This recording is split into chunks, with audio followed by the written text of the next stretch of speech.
phenomenal woman who is certainly known for her relationship and love for the African continent, and of course, a woman who has certainly been a groundbreaker and a shape shifter.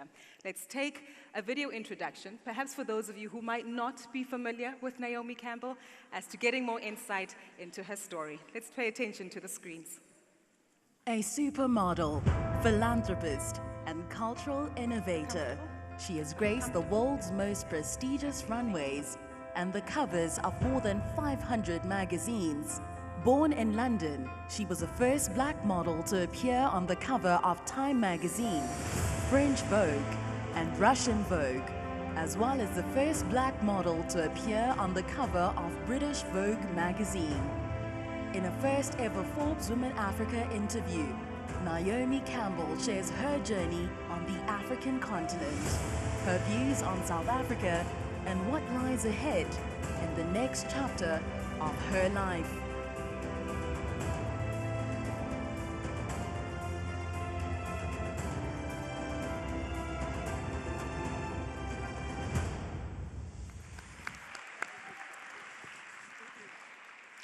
Indeed, being Naomi, certainly taken from the YouTube channel that you've recently started in sharing and engaging a lot more with audiences more closely. Well, good morning, first of all. I'm very honored to be here in Durban, South Africa.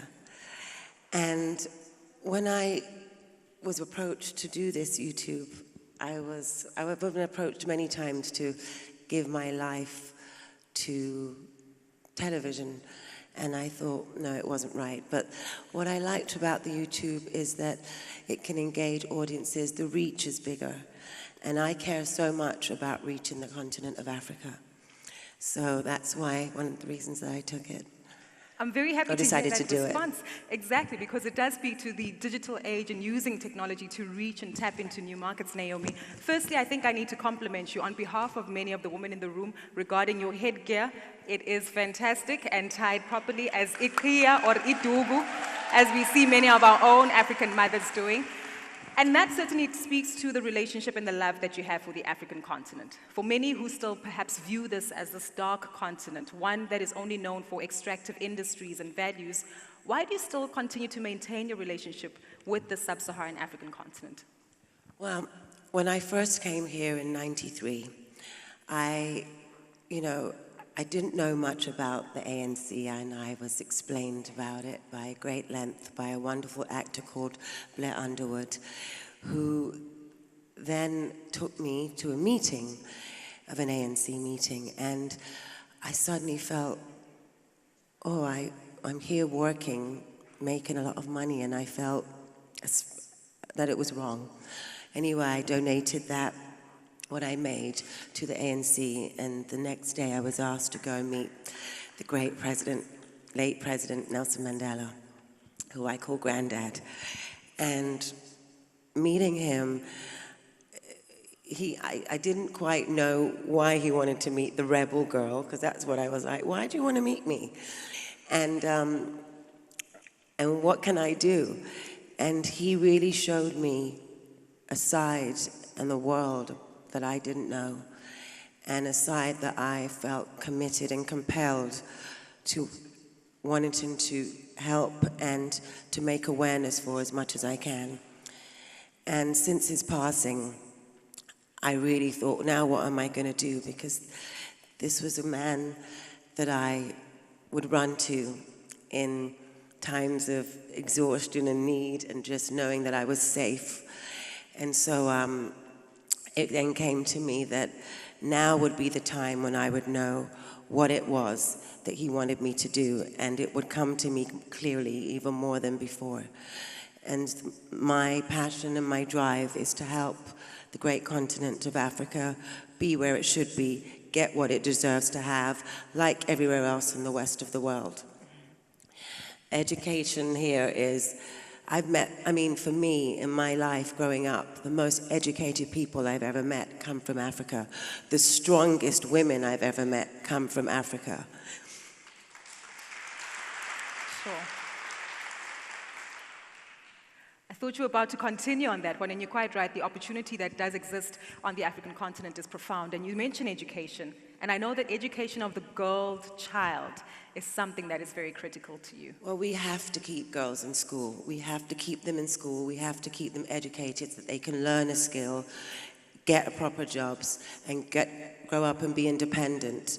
We don't want them to rely on anyone. And, you know, also with working with UNAIDS, it's, you know, I know the numbers. We lose 50 girls each day from HIV. And across the whole sub-Saharan continent, we lose 460 get infected daily. So we need to also teach in the schools about being safe, about protecting oneself, so that we can lower the numbers on this continent. Mm-hmm. Naomi, I think for a lot of girls or individuals who might be sitting in the audience, they must be intrigued by your own personal life and your story and your journey and how that's evolved over the years. You mentioned the focus on young girls, educating them, and of course them looking at new evolutions of themselves. And I want to actually touch on the evolution of Naomi Campbell. Okay. We all saw your strut coming up the stage, and of course it remains impressive to date. But aside from your modeling career, aside from the influences that you've tried to drive in arts and culture on the African continent and your philanthropic work, explain to us within the context of being a woman, why evolving and changing is something that's pertinent and possible to actually do. For me, modeling has been a blessing in my life. I'm very grateful. It led me to meet the most amazing people. But I just, you know, where I'm at in my life today is to use the almost 33 years that I've been in this business to help make awareness, to help open the minds to the brands that I work with and have worked with for all these years, that they need to know that they need to come to this continent, not just come in and out and take, but to instill in the infrastructure and make a commitment to the communities in Africa. And clearly that means you can become anything you want, when you want, and continue to evolve. Well, I'm not someone that keeps my mouth closed, no, and I think all that people know that about me, and it's when it's not for me, it's easier for me to ask. But I will, and I am at this point right now where it's quite evident in the world that the African continent, in a whole, in my business of fashion, in tech, and many other actually businesses have been ignored. And what we need to know is that you, change the perception and the narrative of this country. It's up to you all here in this room today to make sure that the right message goes out about your continent so that we get the opportunities just like everyone else. Indeed. Very critical that that messaging takes place. I do want to touch on some of the work that you do, not only within philanthropy and of course UNAID in trying to foster a culture of awareness across the continent, but as you mentioned, fashion is one of those elements as well that you've been working on. Recently we saw local South African designers like Tebe Magugu interacting with Anna Wintour and engaging on exchanges regarding African prints and design. What have your successes been like in these engagements and exchanges of African designers? Well, today I'm wearing Marianne Fassler, who I love. Oh, fantastic. And I got to wear Marianne. I produced The Global Citizen with Kwaku Mandela and Hugh Evans in December, and I got to discover these wonderful designs and colors, and I was like, I'm coming to Durban and I really would like to wear you again. And for me, the workmanship, the textiles, this is what we need to keep on the continent. We cannot allow other brands, designers from the West to come in and take your textiles. This is the beauty. And that does speak to the protection of intellectual property, which we had in our one-on-one interaction with the minister earlier this morning. Naomi, having said that, I think all of us want to know your personal fetishes, perhaps, if you would choose an African designer over Dolce & Gabbana. There's so many. I mean, I get to be a part of a great event that we do in Nigeria, which is coming up in April, which they bring in over 100 designers from across the continent.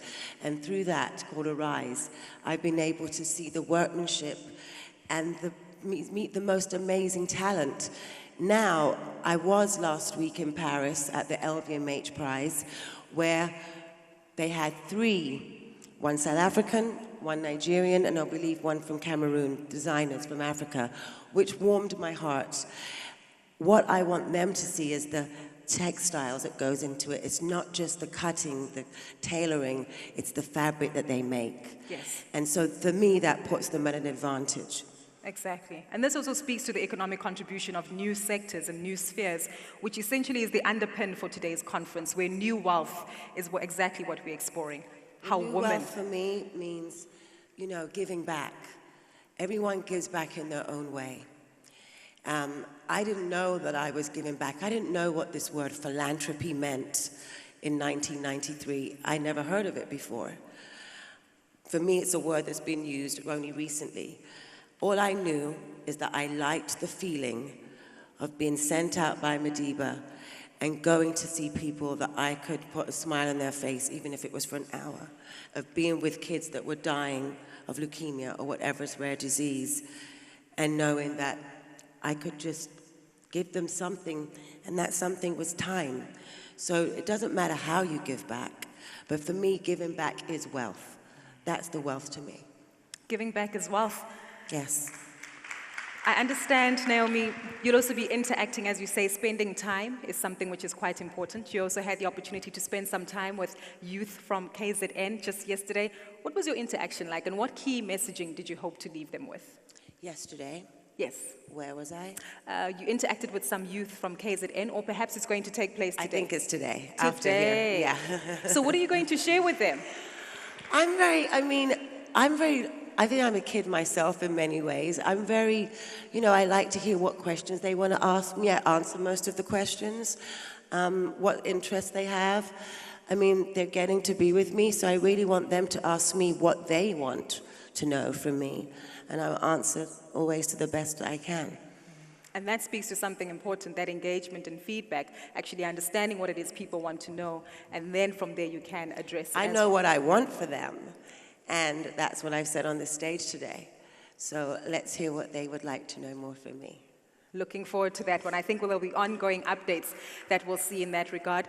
But Naomi, we know that the African continent also is part of a global community. And absolutely. A global community that you have access to as well. From your engagements and what you've seen across the world, essentially, and various parts of where we interact or your interactions take place, how is it that you see perhaps the world can learn from us as Africa to bolster the performance and participation of women in economies?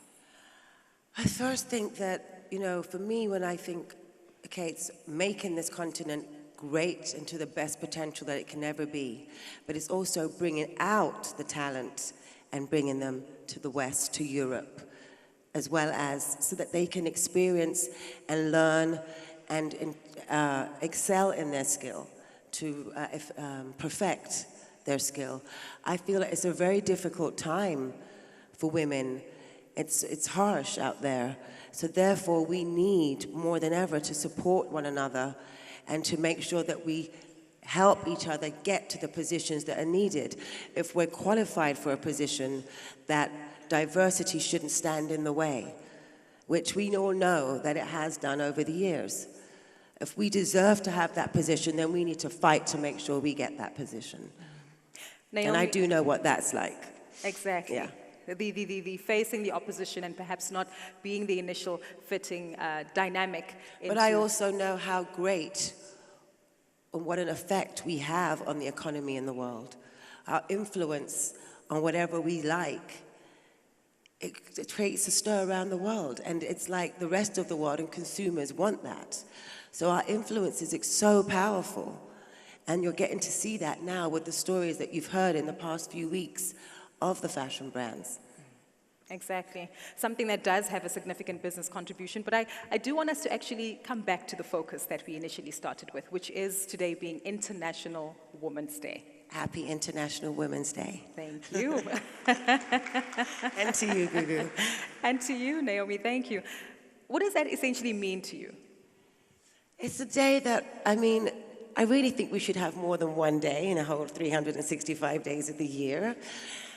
We do so much. We are hardworking.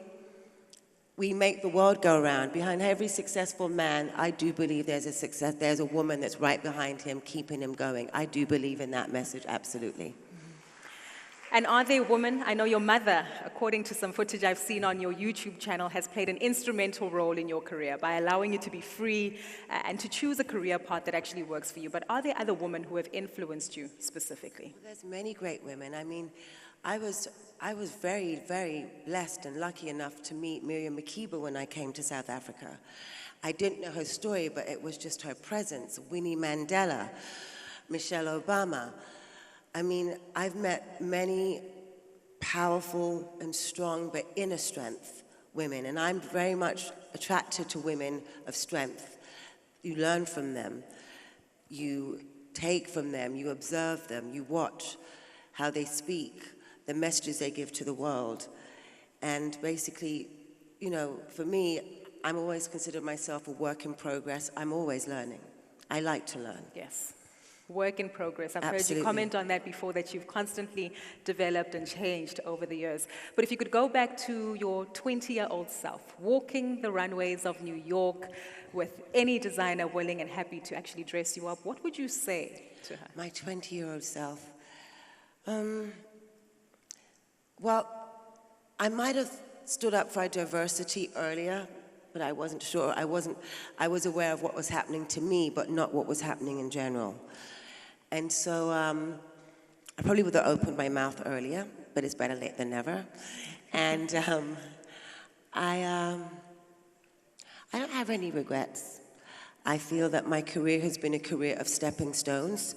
It's not been something I got all at once. I've had tremendous support from designers and people in my community that would put themselves and jeopardize their own careers to help me, and I will never forget that. And basically, to be here now, to be in front of you all today is a huge privilege and honor, and I actually thought I would only work for like 11 years, because the life of a model was only for 11 years. So here I am 33 years later, and I'm extremely blessed and grateful. On that note, what does the next 33 years for Naomi Campbell look like? The next 3 years, as I said, my passion and my drive is to see this great continent of Africa be where it should be. So that's where you're going to see me coming back and forth, if not in South Africa, in other parts of Africa, but I will be coming back and forth a lot. And, you know, it's having to, even to bring people here for the first time to see that they can open their eyes and to feel the culture and to see what's going on is important, so that they feel the sense of safety, because we have this perception where people just feel this continent's not safe, and I don't feel that way. I want them to feel the buzz and the inspiration that I feel each time I leave here of all the exciting and wonderful things that's happening from fashion, tech, business, sciences, you know, in real estate. In real estate, a variety of interests, maybe even the blue oceans economy, which was an earlier panel today, talking about exploring the opportunities on our shoreline. And of course, I think this great continent of Africa is sustainable and has always supported sustainability, so it needs to be also re-recognized more for that too. Naomi, I've asked you about women who've influenced you. I've asked you about the younger version of yourself. I've asked you very briefly about the future version of yourself. But I do want you to speak to the ladies in the room, because all of us come from various backgrounds, a variety of experiences as well, but perhaps have common stories and experiences that we hope to share. How do you encourage us to take this message beyond this whole room and continue to participate in either philanthropic projects, but making sure that the goal and the objective of attaining gender parity and women empowerment is a priority? I think the message, again, is simple. Like I said, I feel that each and every one of you in this room makes a difference. You are all young leaders. You are all in here that have a voice, and you have to use your voice in making that difference and changing the narrative so that we in this continent can then receive and get what we truly deserve. Ladies and gentlemen, Naomi Campbell, thank you so much. Thank you for your feedback and your time today. We certainly appreciate the feedback. We certainly appreciate your time and appreciate the impact that you're having on the African continent, and certainly wish you nothing more but the best. Thank you so much. Thank you. Thank you very much. Naomi Campbell, ladies and gentlemen, please give her a warm round of applause as she makes her way off the stage.